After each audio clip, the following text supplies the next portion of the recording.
Italy has a ton of pasta dishes, but there's one that screams Italian cuisine louder than a gondolier in Venice.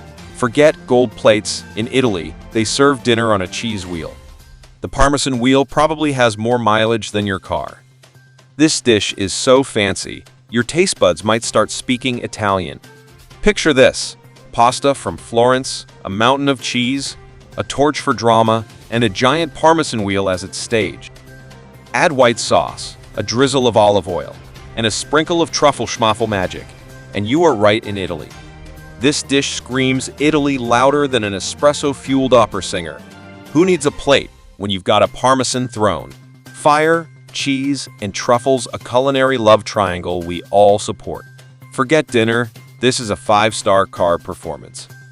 This dish doesn't just feed you, it serenades you with flavor.